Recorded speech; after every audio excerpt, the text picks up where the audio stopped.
MTV news Kannada ವಾಹಿನಿಗೆ ಸ್ವಾಗತ.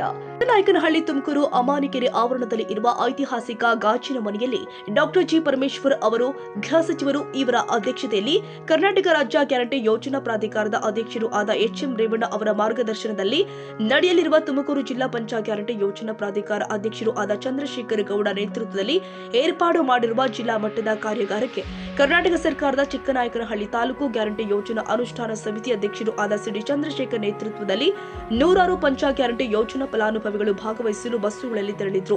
ಈ ದಿವಸ ತುಮಕೂರು ಜಿಲ್ಲೆ ಒಂದು ಏನು ಗ್ಯಾರಂಟಿ ಯೋಜನೆಗಳ ಕಾರ್ಯಾಗಾರ ಇದೆ. ಇವತ್ತು ಈ ಒಂದು ಕಾರ್ಯಕ್ರಮದ ಉದ್ಘಾಟನೆಯನ್ನ ನಮ್ಮ ಜಿಲ್ಲಾ ಉಸ್ತುವಾರಿ ಸಚಿವರಾದಂತಹ ಸನ್ಮಾನ್ಯ ಗೃಹ ಸಚಿವರಾದಂತಹ ಡಾಕ್ಟರ್ ಜಿ ಪರಮೇಶ್ವರ್ ಅವರು ನೆರವೇರಿಸಿಕೊಡಲಿದ್ದಾರೆ.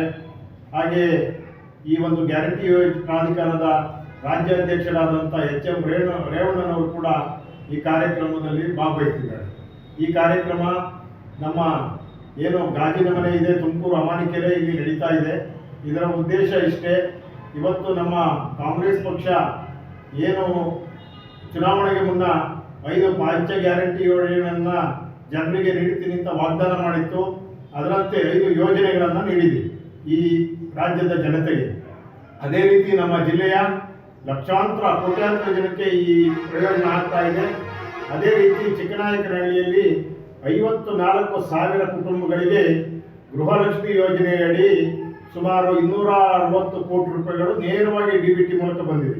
ಕಳೆದ 26 ತಿಂಗಳಿಂದ ಸುಮಾರು 260 ಕೋಟಿ ರೂಪಾಯಿಗಳು ನೇರವಾಗಿ ಅವರಿಗೆ ಬರ್ತಾ ಇದೆ ಗೃಹಲಕ್ಷ್ಮಿ.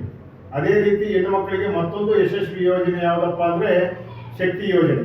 ಶಕ್ತಿ ಯೋಜನೆ ಮುಖಾಂತರ ಬಸ್ನಲ್ಲಿ ತಂದೆ ತಾಯಿಗಳ ಮನೆಗೆ ಹೋಗ್ತಕ್ಕಂಥದ್ದು, ಅತ್ತೆ ಮನೆಗೆ ಹೋಗ್ತಕ್ಕಂಥದ್ದು, ದೇವಸ್ಥಾನಗಳಿಗೆ ಹೋಗ್ತಕ್ಕಂಥದ್ದು, ಅಣ್ಣ ತಮ್ಮಂದಿರ ಮನೆಗೆ ಹೋಗ್ತಕ್ಕಂಥ ಏನು ಮಹಿಳೆಯರಿಗೆ ಉದ್ಯೋಗಕ್ಕೆ ಗಾರ್ಮೆಂಟ್ಸ್ ಹೋಗುವಂಥವ್ರಿಗೆ ಉಚಿತವಾಗಿ, ಹೀಗೆ ಎಲ್ಲ ಹೆಣ್ಮಕ್ಳುಗಳು ಕೂಡ ಉಚಿತವಾಗಿ ಓಡಾಡಲಿ ಅಂತ ಏನು ಶಕ್ತಿ ಯೋಜನೆ ಬಸ್ಸು ಉಚಿತ ಇತ್ತು. ಅದರಲ್ಲಿ ಸುಮಾರು ಇದುವರೆಗೂ ಕೂಡ 54 ಕೋಟಿ ರೂಪಾಯಿ ಹಣವನ್ನು ಹೆಣ್ಣುಮಕ್ಕಳು ಪಡೆದುಕೊಂಡಿದ್ದಾರೆ. ಆ ಮುಖಾಂತರ ಓಡಾಟವನ್ನು ನಡೆಸಿದ್ದಾರೆ. ಅದೇ ರೀತಿ ಉಚಿತ ವಿದ್ಯುತ್ ಗೃಹ ಜ್ಯೋತಿ ಯೋಜನೆ. ಈ ಗೃಹ ಜ್ಯೋತಿ ಯೋಜನೆಯಲ್ಲಿ 54,000 ಕುಟುಂಬಗಳು 200 ಯೂನಿಟ್ವರೆಗೆ ಉಚಿತವಾಗಿ ಕರೆಂಟನ್ನು ಪಡಿತಾ ಇದ್ದಾವೆ. ಇವ್ರಿಗೂ ಕೂಡ 54 ಕೋಟಿ ಹಣವನ್ನು ಸರ್ಕಾರ ಕೆಇಬಿಗೆ ಕಟ್ತಾ ಇದೆ. ಅದೇ ರೀತಿ ಯುವ ನಿಧಿ ಅಂತಕ್ಕಂಥದ್ದು ಏನಪ್ಪ ಅಂದರೆ, ಯುವ ನಿಧಿ ಅಂದರೆ ಯುವಕರು ಏನಿದ್ದಾರೆ ಡಿಗ್ರಿ ಮಾಡಿರ್ತಕ್ಕಂಥವ್ರು, ಡಬಲ್ ಡಿಗ್ರಿ ಮಾಡಿರ್ತಕ್ಕಂಥವ್ರು, ಡಿಪ್ಲೊಮೊ, ಇಂಜಿನಿಯರು, MBBS, ಇವ್ರಿಗೆ ಉದ್ಯೋಗ ಇಲ್ಲ 2 ವರ್ಷದಲ್ಲಿ ಇದ್ಕೊಳ್ಳಿ ಅಂಥ ಯುವಕರಿಗೆ ಯುವ ನಿಧಿಯನ್ನು ಕೊಡ್ತಕ್ಕಂಥದ್ದು. ಅಂದರೆ 3,000 ರೂಪಾಯಿ ಡಬಲ್ ಡಿಗ್ರಿ ಆದವ್ರಿಗೆ, ಡಿಪ್ಲೊಮೊ ಆಗಿರ್ತಕ್ಕಂಥವ್ರಿಗೆ 1,500 ಪ್ರತಿ ತಿಂಗಳು ನೇರವಾಗಿ ತಲುಪ್ತಾ ಇದೆ. ಇದುವರೆಗೆ 1,80,00,000 ನಮ್ಮ ತಾಲೂಕಿನ ಯುವಕರಿಗೆ ಬಂದಿದೆ. ಯುವಕರು ಈ ಯೋಜನೆಯನ್ನು ಸದುಪಯೋಗ ಪಡಿಸಬೇಕು. ಅದಾದ ನಂತರ ಅನ್ನಭಾಗ್ಯ ಯೋಜನೆ, ಇದು ಅತ್ಯಂತ ಯಶಸ್ವಿ ಯೋಜನೆ. ಇವತ್ತು ಯಾರ ಮನೆ ಮುಂದೆ ಕೂಡ ಭಿಕ್ಷೆ ಬೇಡರಿಲ್ಲ. ಇವತ್ತು ನಾವು ನೋಡ್ತಾ ಇದ್ದೀವಿ. ಯಾಕೆ ಅಂದರೆ ದೇವರು ನಮ್ಮ ಸರ್ಕಾರ ಅನ್ನವನ್ನು ಕೊಡ್ತಾ ಇದೆ. ಇವತ್ತು 10 kg ಅಕ್ಕಿಯನ್ನು ಉಚಿತವಾಗಿ ಕೊಡ್ತಾ ಇದೆ. ಇದುವರೆಗೂ ಸುಮಾರು 54 ಕೋಟಿ ರೂಪಾಯಿ ಹಣವನ್ನು ಅವರ ಖಾತೆಗೆ ಡಿಬಿಟಿ ಮೂಲಕ ಆಗ್ತಿತ್ತು.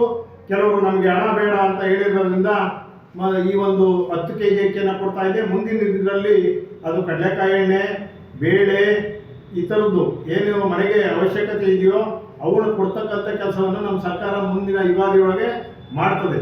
ಈ ಎಲ್ಲ ಪಂಚ ಗ್ಯಾರಂಟಿ ಯೋಜನೆಗಳ ಉದ್ದೇಶ ಬಡವರಾಗಿ ಉಳಿಬಾರ್ದು, ಶ್ರೀಮಂತರಾಗಬೇಕು. ಬಡವರು ಕೂಡ ಸ್ವಾಭಿಮಾನವಾಗಿ ಬದುಕಬೇಕು. ಬಡವರು ಇನ್ನೊಬ್ಬರ ಮನೆ ಮುಂದೆ ಕೈ ಚಾಚಬಾರ್ದು. ಇಲ್ಲಿ ಏನು ಡಾಕ್ಟರ್ ಅಂಬೇಡ್ಕರ್ ಅವರ ಚಿಂತನೆ ಇದೆ, ಸರ್ವರಿಗೂ ಸಮಬಾಳು, ಸರ್ವರಿಗೂ ಸಮಬಾಳು.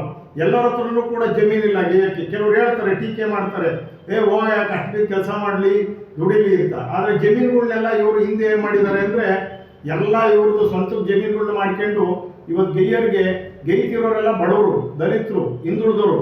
ಇವ್ರಿಗೆ ಗೆಯ್ಯಕ್ಕೆ ಸ್ವಂತಕ್ಕೆ ಜಮೀನಿಲ್ಲ. ಇವ್ರು ಕೂಲಿ ಮಾಡ್ಕೊಂಡೇ ಇರ್ಬೇಕಾ ಇಲ್ವಾ? ಇವ್ರ ಮಕ್ಕಳು ಓದಬಾರ್ದಾ? ಈ ಕಾರಣಕ್ಕೋಸ್ಕರ ಈ ಪಂಚ ಗ್ಯಾರಂಟಿ ಯೋಜನೆಗಳು ವಿಶ್ವ ಮಟ್ಟದಲ್ಲಿ ಹೆಸರನ್ನು ಮಾಡಿದೆ. ಇಡೀ ವಿಶ್ವವೇ ಇವತ್ತು ವಿಶ್ವ ದಾಖಲೆಯನ್ನು ನಮ್ಮ ಶಕ್ತಿ ಯೋಜನೆ ಮಹಿಳೆಯರು ಓಡಾಡಿರ್ತಕ್ಕಂಥದ್ದು 600 ಕೋಟಿ ಟಿಕೆಟನ್ನು ಕರ್ನಾಟಕದಲ್ಲಿ ಇವತ್ತು ಮಹಿಳೆಯರಿಗೋಸ್ಕರ ಉಚಿತವಾಗಿ ಹರಿದಿರ್ತಕ್ಕಂಥದ್ದು. ಇದು ಒಂದು ಗಿನ್ನಿಸ್ ದಾಖಲೆಯಾಗಿದೆ. ಅದೇ ರೀತಿ ಗೃಹಲಕ್ಷ್ಮಿ ಅನ್ನಭಾಗ್ಯ ಯೋಜನೆ ಕೂಡ ಹಿಂದೆ ಹೇಳ್ತಿದ್ರು ಬಸವಣ್ಣವರು, ಕಾಯಕ ಮತ್ತು ದಾಸೋಹ ಅಂತ. ಆ ಕಾಯಕವನ್ನು ನಂಬಿರ್ತಕ್ಕಂಥ ಸಿದ್ದರಾಮಯ್ಯನವರು, DK ಶಿವಕುಮಾರ್ ಅವರು, ಅವರ ಯಶಸ್ವಿ ಸರ್ಕಾರ ಇದು ನಮ್ಮ ಕರ್ನಾಟಕ ಸರ್ಕಾರ.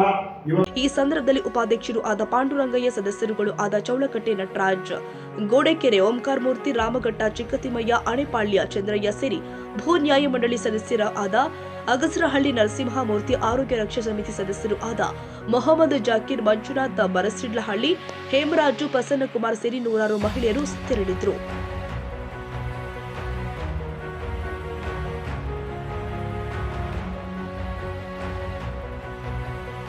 ತಾಜಾ ಸುದ್ದಿಗಾಗಿ ಎಂಟಿವಿ ನ್ಯೂಸ್ 24x7ಗೆ ಸಬ್ಸ್ಕ್ರೈಬ್ ಮಾಡಿ ಮತ್ತು ಬೆಲ್ ಐಕಾನ್ ಅನ್ನು ಒತ್ತಿ. ತಪ್ಪದೇ ಲಿಂಕ್ ಶೇರ್ ಮಾಡಿ.